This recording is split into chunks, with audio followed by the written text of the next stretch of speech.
everyone, and welcome back to Dogma. Today, I am here with fellow dog mom Paige, and she's going to tell us a little bit about her super awesome and unique dog center business. So I'll just let you jump right in, Paige. Why don't you tell us a little bit about who you are and what you do? Thanks so much. My name is Paige. I live in Austin, Texas.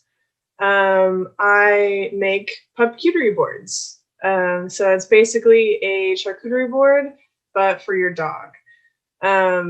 So I use a lick mat as the board. This is to kind of help reduce waste and also is a good incentive. Lick mats are pretty cool, and they have a lot of benefits, and you can reuse it. So I use that as the bottom, and I put peanut butter on top. And then I stick a bunch of treats to it and design it to make it look kind of fancy, like one would a charcuterie board. So it's kind of fun. It's been kind of trendy, especially through like quarantine and COVID. It kind of became a thing. So, I saw people doing it for their dogs, and, I kind of thought, why not? That's basically what I do. It's pretty new. I just started in October. So I'm just kind of getting it going, and it's been really fun so far. It's a great creative outlet. Yeah, awesome. Where can anyone find you or follow you?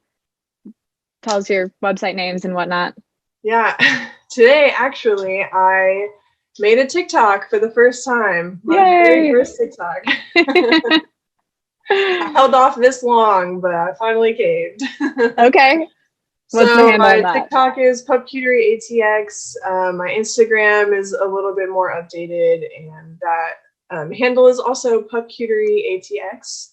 I have a website, which is just pupcuterieboards.com. I have a Facebook as well. So all the social medias. As far as shipping, I can ship anywhere in the US. I will hand deliver them if they're in the Austin area within driving range. Nice. But yeah. Okay, so can you tell us a little bit about the dog behind Pupcuterie? Yeah.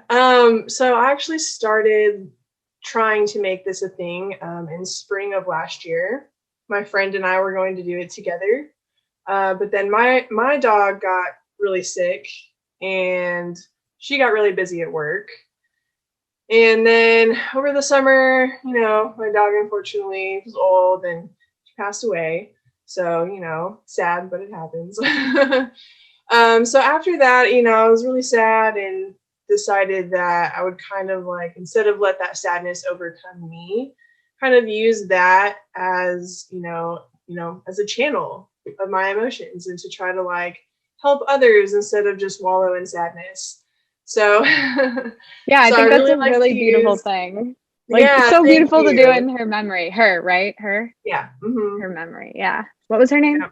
Her name was Sandy. I have this blanket of her up there on the wall. Yeah. No, I mean, that's I think that's an amazing thing to do. Every time a dog enjoys that, it's she's probably looking down from puppy heaven oh, my mom made that, that's so cool. And she was a super picky eater, so I actually found myself kind of creating these types of meals for her in her bowl so that she would just eat anything. She had a bunch of stomach issues there at the end, so I would put shredded chicken in the corner with some canned tuna with some treats, maybe some sweet potato, and kind of making this little gourmet meal for her. So it was kind of fun to keep that going. So are you a good cook in real life? No, I mean, I do like to cook, but I don't do it professionally. Okay. But for humans, can you cook human food too? I can cook human food. Yeah. I think putting it together in the presentation is the most fun part of cooking for me too. So it kind of makes sense. Yeah, totally. Okay, so why don't you talk us through what goes into making one of these boards? Oh man. So the setup is real. A lot. I probably have 50 different types of treats by now. Just on hand in your house. Yeah, like, yeah, I kind of keep them in like 2 boxes, and then whenever it comes time to make them, I like set them all out so I can see all of them. Even if I'm just making one, it's like, I want to see everything so that, when I get into the groove, I kind of know like what I want to put in there. Yeah, it's almost like art. Like it is art, you have to look at all these treats and their colors and their patterns and put them together, right? Right, right. Like the little, it's not very big. The small board is just like 6 inches in diameter. It's like a round circle. So, in your mind, you want to put so much stuff on it, and then you start making it, and you only get like such a small space to work with. So, Yeah. humbling. Okay, so you set it up, which takes how long roughly? Couple of minutes, I guess. Okay. I kind of And just then what? put it all out and set it up, and then I spread the peanut butter all over it, which just takes a couple of minutes. I do that at the shelter. I volunteer at the local shelter, and I do the pet enrichment. So I've gone and spent like 6 hours at a time just like filling up Kongs and lick mats. So I feel like I'm Fun. pretty good at that. I can just like Professional peanut butter spreader. Here we go. right here. Okay. So then after that, I kind of just start from the inside and work my way out. Or if I have some form of inspiration that I've seen, like on my Instagram, I follow actual charcuterie companies, like a lot Oh, of good them. idea. Yeah. So even though they're doing it with human food, I can still kind of like get some good ideas just with their like design technique. Uh-huh. So if I have like an inspiration, I'll kind of like use that for one. Or I'll just, start from the inside, put something in the middle, and kind of work my way out from there. Seems to Okay. be the easiest way to do it. Yeah. So can do people like custom order ones or give you designs they want to work through, or like does that ever happen? Yeah, definitely. I didn't even think about anything like that until I went to a market, and I had people say like, "Oh, my dog can't have chicken. Can you do that?" Or, "Oh, my dog really loves fresh vegetables. Could you do something like that?" And then I was like, "Oh man, there's so much I could do with this, man. I could do whatever you want, basically. Like, you want a special design, special food, your dog is maybe super old and can't chew anything hard, just needs like soft, squishy stuff, or maybe you have like a really tiny teacup chihuahua that can't have, a full bone."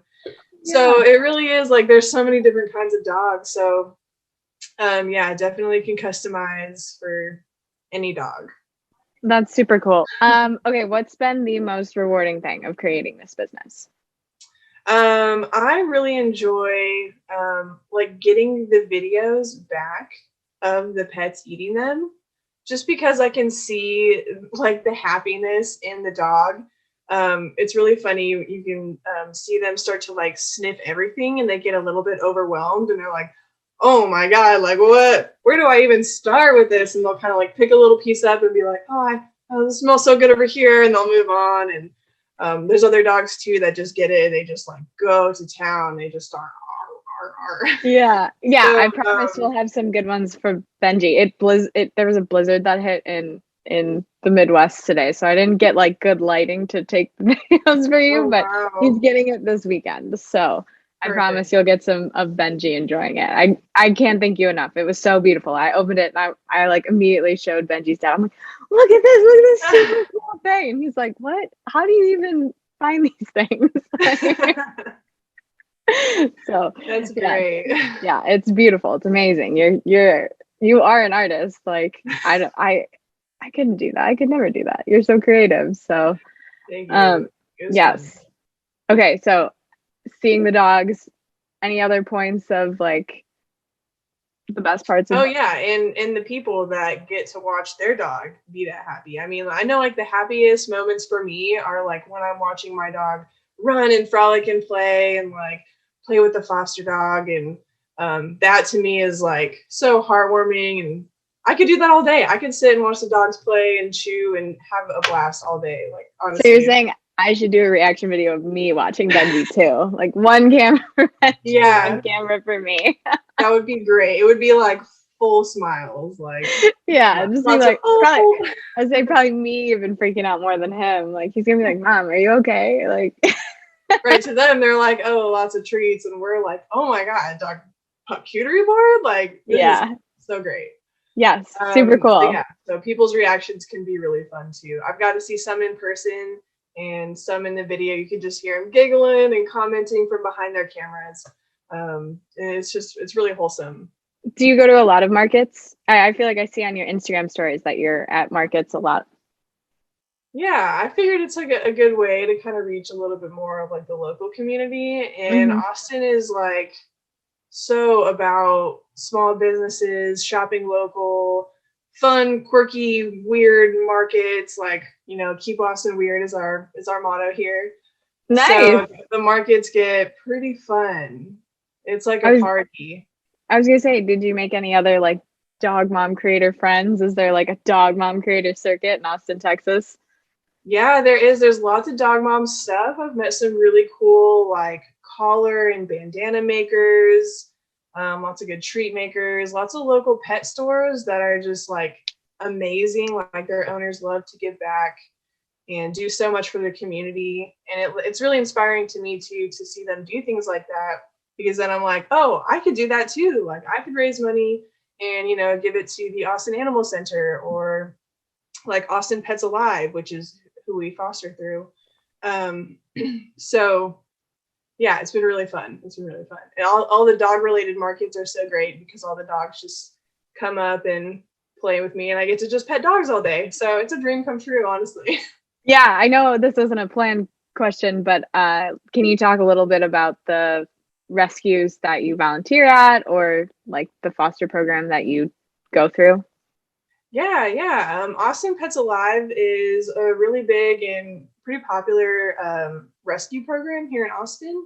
They have 2 campuses, and they rescue hundreds of dogs, thousands of dogs a year. I mean, they're always pumping dogs in and out of their system. They have a great marketing team, and a lot of really good donors. So they did it right with that, and so they're able to take a lot of dogs in and out. So we're on our second foster dog, and our first one is actually here with us now. We're babysitting her, so Oh, it's kind of nice. funny. Our foster dog is adopted now. Oh, So nice. Oh, that's right. So it worked out because we were originally supposed to do this interview yesterday, but you sent me that message like, oh, someone's coming to look. Can you just tell me a little bit about how it went down? yeah, we took her over to their house. So she's very shy. She took several days to even warm up to us. And I'm sure being in the shelter for months with all the barking probably didn't help. So she's decompressed for about 2 weeks now here with us. And we took her over there, and she did so great. She was very scared for a little bit, but eventually warmed up, got on the couch, and even fell asleep. And we're like, Oh, okay, this is good. great. Yeah, you're like, okay, we'll just leave her here. Good luck. Yeah, she's Oh, that's so comfortable. happy. Oh, So yeah, I'm so he glad. filled out the application, and he's gonna come get her on Friday. 2 days. Yeah, Congrats. Well, we're so happy for her. That's awesome. thanks. Okay, back. We'll bring it back to your business. So benefits of lick mats. You kind of mentioned that at the top, and lick mats are something that I have only recently, sort of since starting Dogma, I started to see it come across my feed. So I know what a lick mat is, but I don't know much more than that's a lick mat, you know? Yeah. So lick mats are generally silicone. Most of the time they have like suction cups on the bottom so that they'll stay in place. And it's like a form of pet enrichment. So they usually have some kind of like bump or shape or something in there. And you can spread whatever you want on there, whatever your dog likes, it's spreadable. So if that's like yogurt, pumpkin, dog, like wet dog food, mashed potatoes, mashed bananas. It's endless. Anything mushy that they like, you can spread all over there and stick it to the ground, and they'll be spending some time licking it. And that repetitive licking is really good for relieving anxiety. It releases endorphins that are calming to them. Hmm. So for really like anxious dogs or really hyperactive dogs, it's a really good tool to kind of help them burn off some of that anxiety. It also helps with digesting whatever they're eating. it makes them eat it a lot slower. They can't just eat a whole spoonful of peanut butter at one time. It's spread out through this mat. So the slower eating is really helpful. And also while they're licking everything, it's cleaning their mouth. So it's cleaning their tongue and their teeth and their gums, and they're really like trying to get in there. And so it helps with oral hygiene. So those are just some that are popping off on the top of my brain. Wow. I mean, I had no idea. That's actually like a fairly long list. Like, you know what I mean? That's a lot of cool benefits. So Benji's gonna be like, great. So I'm getting one every week, Mom. Like, you're gonna do more peanut butter. Yeah, right. Okay. Any advice for dog moms who maybe want to create their own business? Maybe not necessarily like what you do, but as a dog mom who started a business, any tips for them? Tips for them. I would say just like go all in and like have fun with it. Even if you're not doing this like for a full-time business and living off of it, it's really fun and it's a great way to connect with your dog. My dog gets to try all the treats that I buy, all 50 of them. So we have lots of fun, doing tricks and stuff to get them. And so whatever you have, whether you're, making little dog bandanas and trying them out on your dog and taking pictures, or, doing more like pet store type stuff, it's just going to be a really good way to connect. So yeah, I mean, like this is how we connected, right? Right, all the way out and meet such cool people. Yeah, the dog mom community, I feel like, is a very strong community that is underserved. Like we get so hyped about everything all the time. So right, like yes, send me pictures of your dog, please. Yeah, no, totally, right? Like people are like, oh, you don't want to see it. I'm like, yeah, I know I do. I'm not even like kidding. I'm not even humoring you. I'm a massage therapist for my day job. Yes. And literally anyone that we talk about dogs and their massage at the end, I'm always like, and I need to see a picture now. Thank you. Yeah. No, I mean, so I think that's great advice. Just like go all in. Okay. Let's see. So what's next for Pupcuterie? I'm hoping to continue to build my brand and continue to give back to my community. I would love eventually to be in some local pet stores. Oh, cool. So once I'm a little bit more established and professional, I think I might try to do that. They offer my boards in one like dog bar here. Dog bar, what's like a dog friendly bar? Like a dog park with alcohol, basically. So you can go and have drinks and bring your dog, and there's staff there that kind of like monitor the dogs. So they have a lot of those here in Austin. It's a very big I need to make a trip to Austin. You do. Y'all need to make a road trip and come check out all of them. There's like so many. I mean, we have like dog friendly breweries and bars, but it's more like sit at a table with your dog under the table quietly. Right. These are full out, like they have like pools and like pods for them and stuff. It's really fun. That sounds amazing. But one of them hosts a lot of dog parties, like dog birthdays. And so they have an option to order a Pupcuterie from me and I can bring it to them for their party. So I'd like to do a little bit more of that too. That's very cool. Yeah, definitely. Well, all right, let's wrap this up with my favorite question, which is, what's your favorite thing about being a dog mom? Probably being in the dog mom community. Definitely. It's a really good way to connect and relate to everybody. I mean, everybody has a dog or has had one, so being able to talk to them about it is so fun, and you get to meet such cool people. I've met so many friends through like dog parks or just them seeing my dog and loving her or whatever. Yeah. So. Well, and I definitely think in like today's world, like once you're past high school and college, like there's not a whole lot of opportunities to meet people as friends outside of like your workplace. So, and like you get to meet people of all walks of life at the dog park. Like I definitely have some dog park friends who are like 60-year-old women. You know what I mean? Like, like, hey Betty, like. So that's super cool. So true. All right. Well, thank you so much, Paige, for joining us. And everybody make sure you go follow her and buy one of her boards because they are so cool. Yeah. Thank you so much for being here. And if you haven't already, please like, comment, subscribe, and share this with another dogma. We'll see you guys next time.